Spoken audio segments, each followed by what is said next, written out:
እግዚአብሔርን ከሚገልጽበት ቃላት መካከል አንዱ የሰራዊት ጌታ እግዚአብሔር የሚለውን በተለያየ ቦታ በተለያየ መንገድ ተገልጾ እናገኘዋለን። ዛሬ እውነትም እግዚአብሔር የሰራዊት ጌታ እንድንል አድርጎናል። አጭር ጥያቄ ልጠይቃችሁ፣ መልሱን ለራሳችሁ መልሱት። እነዚህ ከፊታችን የምናያቸው ታላላቅ አባቶች አገልግሎት ስራቸው ነውና ነገ እግዚአብሔር ይህን እንደሚያደርግ ተስፋ አድርገው ለአገልግሎት ከአገር ሊወጡ ይችላሉ። ከሀገራችሁ ስትወጡ በዚህ ህይወታችንን ለመለወጥ ኑሯችንን ለመለወጥ የተሻለ ግን በዚህ መልኩ ቤተክርስቲያንን አገለግላለሁ፣ በዚህ መልኩ የጥምቀት በዓልን አከብራለሁ፣ በዚህ መልኩ ምንም ሳይጎድልብኝ ይህንን በዓል እንዲህ አከብራለሁ ብላችሁ አስባችሁ ታውቃላችሁ? ቤተሰቦቻችን ሸኝተውን ሲመለሱ መድኃኔ ዓለም ሸኝቶን አልተመለሰም፣ ቀድሞን ነው እዚህ የመጣው። ወገኖቼ ከዮሴፍ ጋር የወጣው እግዚአብሔር አብሮን ወጥቷል። ሕዝብ የሰራዊት ጌታ እግዚአብሔር ሰራ በሚገርም ሁኔታ ሙሉ ነን። ቤተክርስቲያን ሙሉ የምትባለው ከላይ ጳጳሳቱ አሉ፣ ምንኩስናውን የሚሰጡ አባቶች፣ ከዛ ቆሳቱ አሉ፣ መናኑ አሉ። ሙሉ አንዳች ነገር ሳያጎድልብን እግዚአብሔር ደግሞም ሁለቱም ብፁዓን አባቶች ትናንት ከ10 ከተማ የነበሩ እግዚአብሔር አንድም በሌላ የሚያገለግሉትን አገልግሎት ተቀብሎ ጸሎታቸውን ተቀብሎ ለብቻቸው የቀደሱበት ሁለቱም አባቶች ሲነግሩኝ፣ ዛሬ ግን እግዚአብሔር ነገሩን አብዝቶ በዚህ ምድር ላይ የቤተ ክርስቲያን ሰራዊት አድርጎናል። ክብርና ምስጋና ለስም አጠራሩ ይሁንልን። አባቶች የትናንትና አገልግሎት ፍሬ አፍርቶ ይህን ከማየት በላይ የሚያስደስት ነገር የለምና እጅግ በጣም ደስ ይላል። ከዚህ ካልሆነ በቀር ማን ከኢትዮጵያ ውጭ ነን ያስባል? አመስግኑት እግዚአብሔርን። ያከበረንን፣ ሞገስ የሆነንን፣ ክብር የሆነንን፣ ያዛንን፣ ያሰፋንን እግዚአብሔርን። እግዚአብሔር ይክበር ይመስገን። ለአጭር ደቂቃ እንማማራለን። ከኋላዬ ታላላቅ እጅግ የምንወዳቸው ብፁዓን አባቶች ቢያስተምሩ ቢናገሩ የሚያምርባቸው ሊቃውንት ብዙ አሉና እንዳው ይችን አጭር መልእክት ከኔ የታዘዝኩትን ያህል ካስተላለፍ ባጭሩ እቋጫለሁኝ። አንተ የእባቦችን ራስ በውሃ ውስጥ ሰበርክ፣ ወአንተ ሰበርከ ርእሰ ከይሲ በውስተ ማይ። አንተ የእባቡን ራስ በውሃ ውስጥ ሰበርክ። መዝሙረ ዳዊት መዝሙር 73 ቁጥር 13።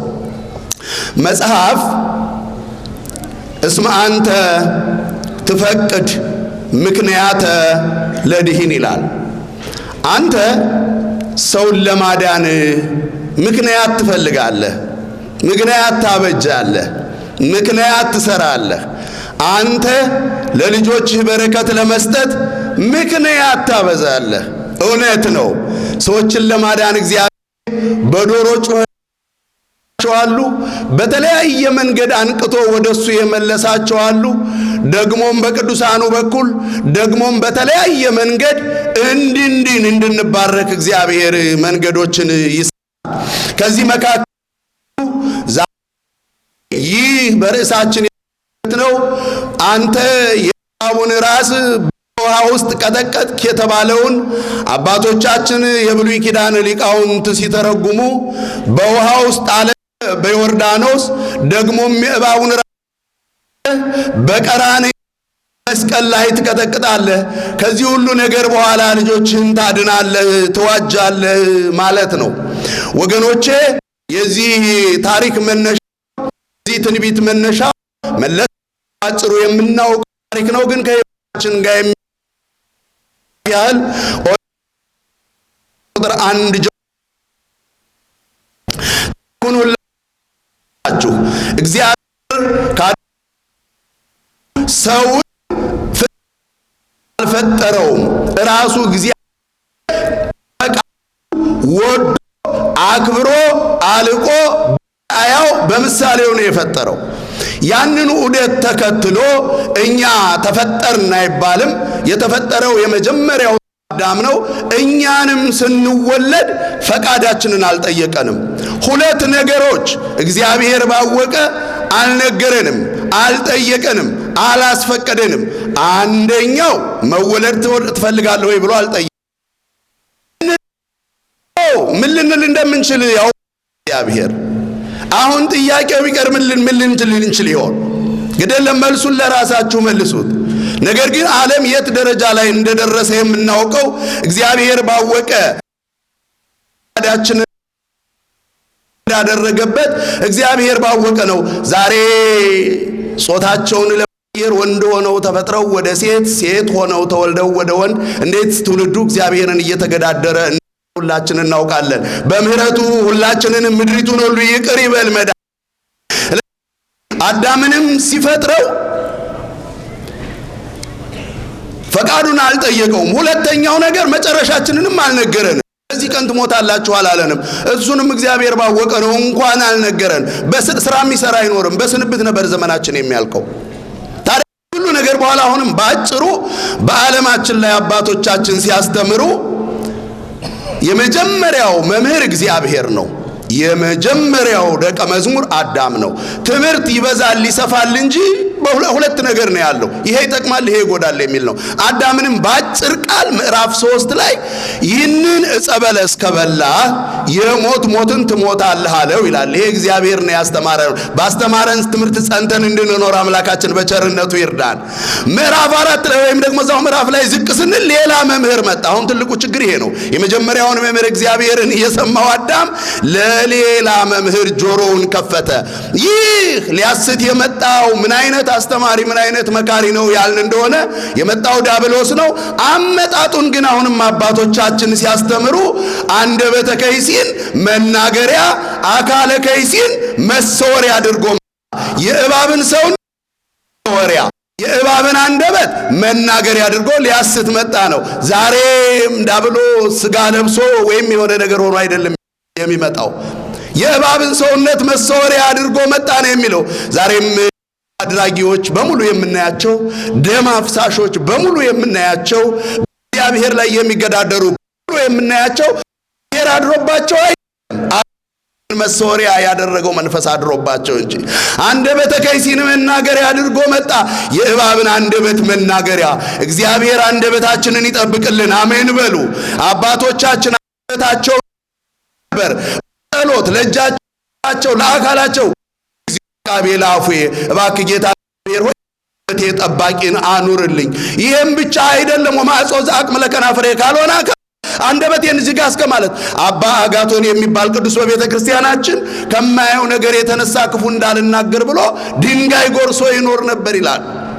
ምክንያቱም በመናገር በማውራት የምንሰብረው ስላለ የሚጎዳ አንደበት ስጋንም ሁሉ ያሳድፋል ተብሎ ተናግሯልና አንደበተ ከይሲን መናገሪያ።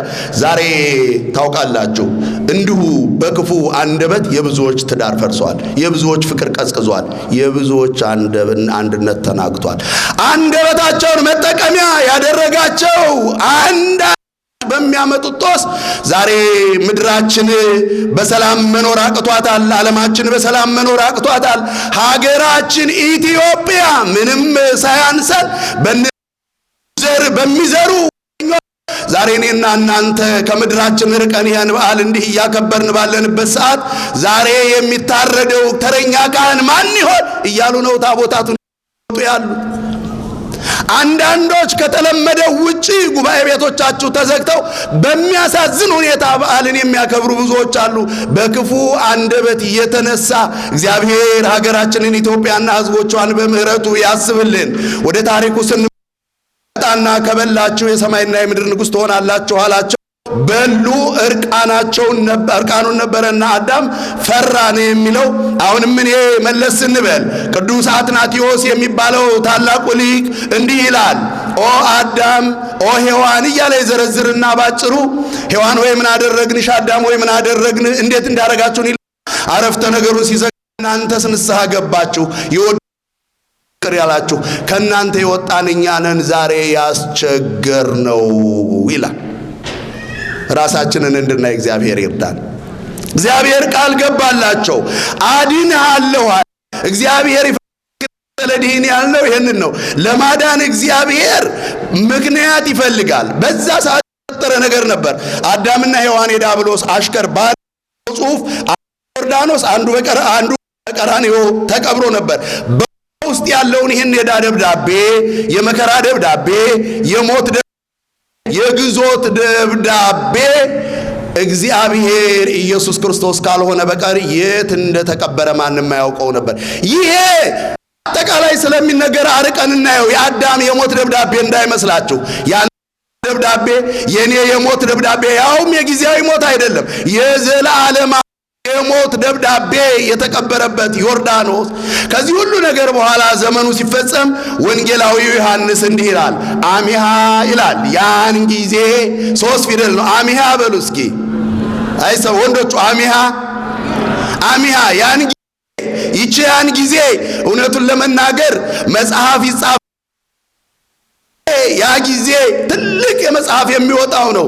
ያ ጊዜ ትንቢቱ የተፈጸመበት ጊዜ፣ ያ ጊዜ የመከራችን ዘመን የሚያበቃበት ጊዜ፣ ያ ጊዜ የአዳም ጸሎት የተሰማበት ጊዜ፣ ያ ጊዜ ዮሐንስ ለንስሐ የሚያጠምቅበት ጊዜ፣ ያ ጊዜ መዳናችን የቀረበበት ነፃ መውጣታችን የቀረበበት ያ ጊዜ በዛን ጊዜ ይላል ያን ጊዜ ሆረ ኢየሱስ እምገሊላ ሀበ ዮሐንስ ኢየሱስ ከገሊላ ወደ ዮርዳኖስ ሄደ መጣ ይላል። ሆረ ሄደ ነው የሚለው። እየሰማችሁ ነው? እየሰማችሁ ነው? እግዚአብሔር የልመናችሁን ድምፅ ይስማችሁ። ኢየሱስ ክርስቶስ ከገሊላ ወደ ዮርዳኖስ ሄደ። የሚገርመው ነገር እኛን ዓላማው አድርጎ የመጣ ጌታ እዚህ ምድር ላይ ማንም ቢጠየቅ መኖርን ዓላማ አድርገን ነው ሁላችንም የምንኖረው። ተማሪው ተግቶ የሚሰራው የሚማረው፣ ነጋዴው ተግቶ የሚነግደው፣ ሰራተኛው ተግቶ የሚሰራው ዓላማ አድርጎ እኛ ለመጠቅለል የመጣ ሞትን ዓላማ አድርጎ የመጣ ኢየሱስ ክርስቶስ ያን ጊዜ ወደ ገሊላ ሄደ። በሄደበት ሁሉ ይሰራል መድኃኔ ዓለም። አሁንም ወደ ሁላችን ሕይወት ወገኖቼ በተጓዘበት በተራመደበት ሁሉ ዝም ብሎ አይደለም የሚራመደው። ሰሊሆም ሲደርስ መጻጉዕን አልጋህን ተሸክመ ሂድ አለው። አይነ ስውሩ ሲደርስ አይኖቹን አበራለት። የጎበጠችው ዋጋ ሲደርስ ጎባጣዋን አቀና፣ እውራንን አበራ።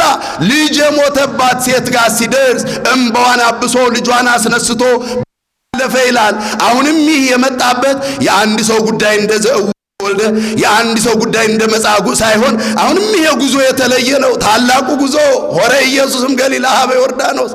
ይህ ቃል የኢትዮጵያ ኦርቶዶክስ ተዋሕዶ ክርስቲያን ብሉይና ሐዲሱን የምታገናኝበት ቃል ነው። ወደ ዮርዳኖስ መተን ነው ዛሬ ያድር ነው። ዮርዳኖስ በተባለችው ቦታ ነው ዛሬ መተን እዚህ ያድር ነው።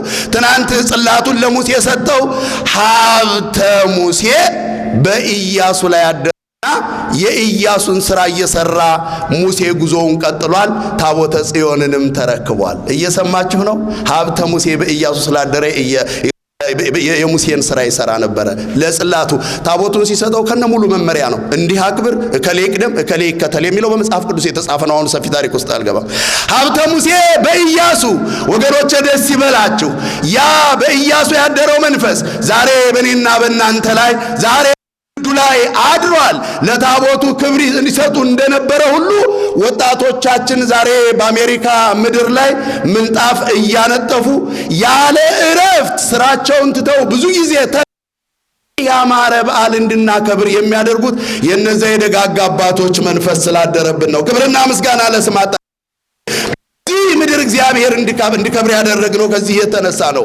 ያንን የቃል ኪዳኑን ታቦት ይዘን መተናል። ሁለተኛው ግን በዚሁ ደግሞ የሐዲስ ኪዳኑ ታቦት መድኃኒታችን ኢየሱስ ክርስቶስን ጥምቀቱን የምናከብርበት ነው። ከገሊላ ወደ ዮርዳኖስ መጣ ይልና አንድ ሰው አየው። የቤተ ክርስቲያናችን ሊቅ ቅዱስ ዮሐንስ አፈወርቅ በድርሳኑ እንዲህ ይላል። ወሶበርኤዮ ዮሐንስ ለኢየሱስ አእመረ ከመውእቱ አንፈራዘ በእንዲያው ወሰገደ ሎቱ በውስተ ከርሰ እሙ። ገና ከሩቅ ሲመለከተው ያ በደስታ የዘለለለት ያከበረው ጌታ መሆኑን አወቀ። እዚህ ቦታ ላይ የሚመጡት ሰዎች ሁሉም ከተጠመቁ በኋላ ተጠመቀ አይደለም የሚለው፣ በኃጢአታቸው ምክንያት የሚመጡ ናቸው። አለቀ 100%። የንስሐ ጥምቀት ሊጠመቁ። ኢየሱስ ክርስቶስን ሲመጣ ግን እንደ ሰው አይደለም፣ ሰዎች እንደሚሉት አይደለም። እሱ የዓለምን ኃጢአት የሚያስወግድ እግዚአብሔር በግ ነው። ለምን መጣህ አለው። እኔ በአንተ ልጠመቅ እንጂ አንተ በእኔ ልትጠመቅ ይገባሃል ወይ?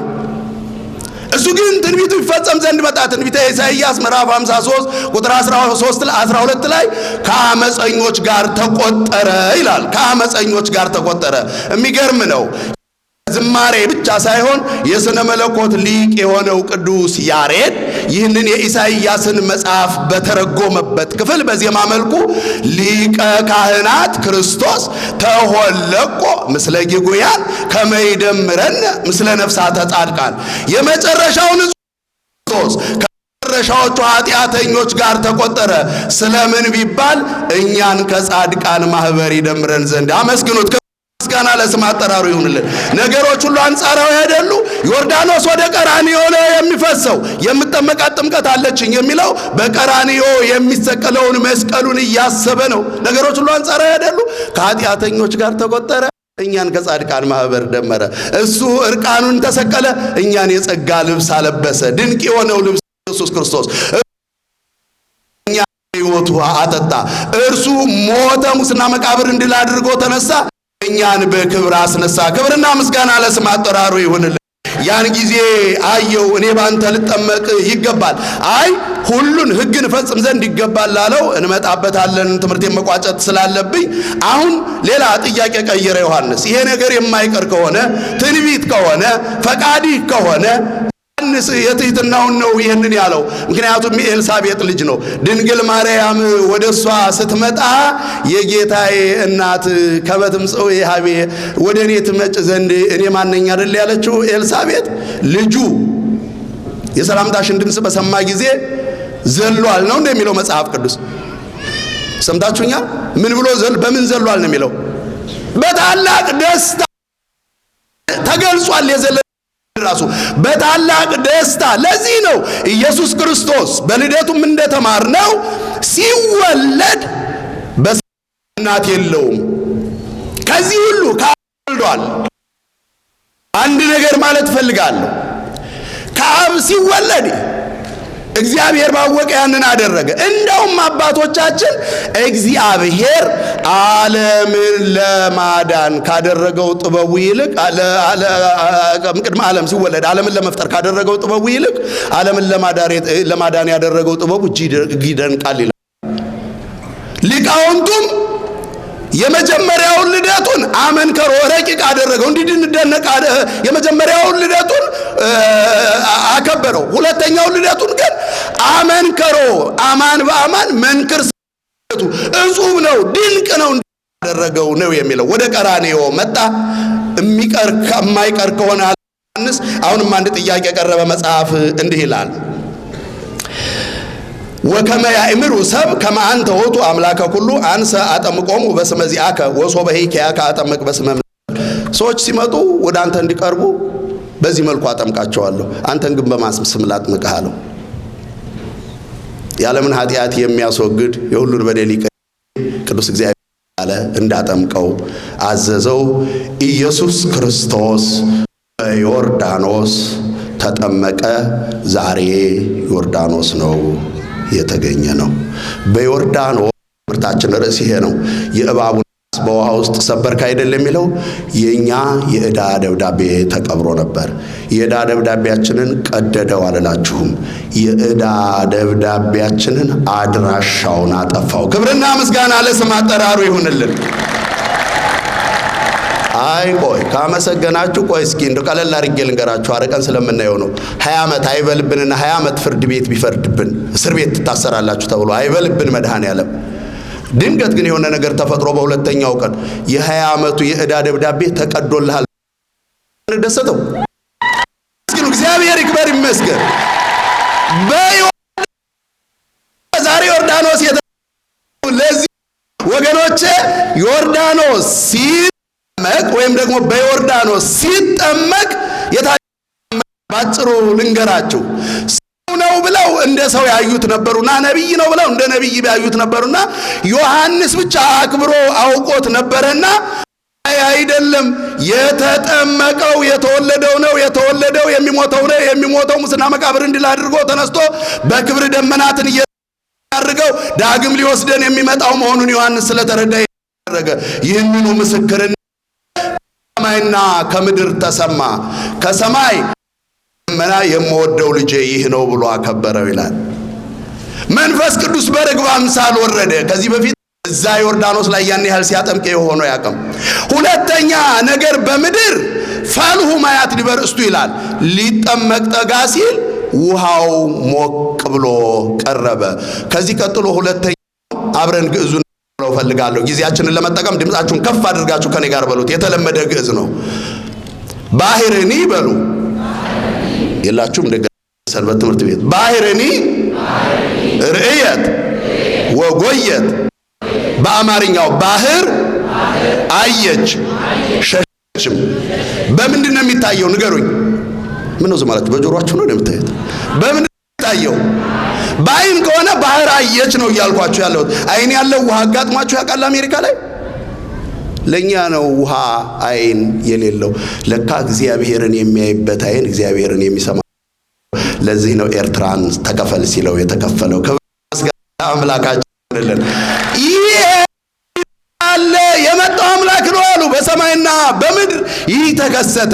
ታዲያ አምላክ ከሆነ በሰማይ በምድር ሁሉ ነገር ከተደረገ ቋጭቻለሁ ትምህርቴን። ለምን ተጠመቀ ስንል ባጭሩ አንድ አራት ነገሮች አንዳንድ ደቂቃ ባልሞላ ጊዜ ውስጥ ልንገራችሁ። አንደኛ የዕዳ ደብዳቤያችንን ቅድም እንዳልኳችሁ ይቀድዘን በትእዛዝ የተጻፈውን የዕዳ ጽሕፈት ደመሰሰ። ቆላስይስ ምዕራፍ 12 ቁጥር 14። ሁለተኛ ሥርዓተ ጥምቀትን ለመስራት ከኃጢአት በቀር በነገር ሁሉ እንደኛ ተፈተነ። ገላትያ ምዕራፍ 4 ቁጥር 15። ሶስተኛ ውሃውን ለመባረክ በተለይ ውሃውን ለመባረክ በኖህ ዘመን የመዓት አድርገውት ነበርና የበረከቱ ውሃ ነው ለማለት ነው። ይሄ ውሃ መባረኩ ለኢትዮጵያ ኦርቶዶክስ ተዋሕዶ ቤተክርስቲያን እጅጉን የተለየ ነው። እዚህ ሆስፒታል የሞት ደብዳቤ ከአሜሪካን ሀገር ይዘው ሄደው ኢትዮጵያ ታዋቂ ሆስፒታል ተገነባ ተብለው ሳይሆን የሕይወት ደብዳቤ አድርገውት የሚመጡት በተቀደሰው ጸበል በተቀደሰው ውሃ ነው። ክብርና ምስጋና ለአምላካችን። ውሃውን ለመባረክ ሶስተኛው እኛን ዮርዳኖስ ለማድረግ አንድነት ሶስትነቱን ለመግለጽ ነው። በዮርዳኖስ እሱ ተገልጿል። ዮርዳኖስ እስመ ኩለንተ ዮርዳኖስ ነው። ሁለመናችን ዮርዳኖስ ሆኗል። ምክንያቱም በዮርዳኖስ አብ ሲጠመቅ ወልድ የምወደው ልጄ ብሎ መንፈስ ቅዱስ በርግብ አምሳል ወልድ ሲጠመቅ መንፈስ ቅዱስ በርግብ አምሳል የምወደው ልጄ ይህ ነው ቅዱስ ንገሩኝ። እኛ ማን ስም ነው? በአብ በወልድ ሁለመናችን ዮርዳኖስ ሆኗል። አመስግኑት። ክብርና ምስጋና ለአምላካችን ይሁንልን። ታዲያ ይህንን በዓል ቅድስት ቤተ ክርስቲያናችን ቀን ወስና ሁለቱም ኪዳናት ስላሏት የሚስጥር ሀገር ስለሆነች መንፈሳዊ ኩራት መኩራት ካለብን እኛ ነን። ሁለት ኪዳናት አሉት። ብሉይ ኪዳን፣ ሐዲስ ኪዳን አለቀ። አንደኛው ኪዳን የጸናው ጽላቱ ላይ፣ አንደኛው ኪዳን የጸናው መስቀሉ ላይ ቀራንዮ ነው። የሁለቱ አሻራ ታቦተ ጽዮንም ኢትዮጵያ ነው ያለችው፣ ግማደ መስቀሉም ግሸን ማርያም ላይ ነው። ክብርና ምስጋና ለአምላክ። ይሄ ነው የምናከብረው። ይሄን በዓል ነው ብሉይን ከአዲሱ ጋር የምናገኝበት። ሌላው ይሄን በዓል የምናከብረው ብቻችንን እንዳይመስላችሁ። አንደኛ ከምድር ጋር ነው የምናከብረው። ምድርኒ ርእየቶ ወአይቆተቶ ከምድር ጋር ነው የምናከብረው። ከምን ጋር ነው የምናከብረው? ንገሩ። ከምን ጋር የምናከብረው? ከምድር ጋር። ምድርኒ ርእየቶ አይኮተቶ ምድር ባየችው ጊዜ ያመሰገነ ይችላል። የኢትዮጵያ ሳር ቅጠሉ ሰርዶ ምድሩ በሙሉ ሙስሊሙ ወጥቶ ሳይቀር እግዚአብሔርን የሚያከብርበት በዓል ነው ይህ በዓል። ዛሬ የላስ ቬጋስ ምድር ከኛ ጋር አምላኳን እያመሰገነች ነው። ኧረ አመስግኑት። እግዚአብሔር ይክበር ይመስገን። ሌላው ድነናልና ይህን በዓል የምናከብረው ከመላእክት ጋር ነው። ባረክናከ ምስለ መላእክቲከ ወሀብከነ መንፈሰ ልደት ይላል ኤፍሬም ሶርያዊ። ወሀብከነ መንፈሰ ልደት የልጅነትን መንፈስ ልደት ስለሰጠህን ዳግመኛ ልደትን ባረክናከ ምስለ መላእክቲከ ከመላእክቱ ጋር እናመሰግንሃለን ይላል። መላእክት መስላችኋልና ከመላእክቱ ጋር አመስግኑት። እንኳን አደረሳችሁ። ይቆየን።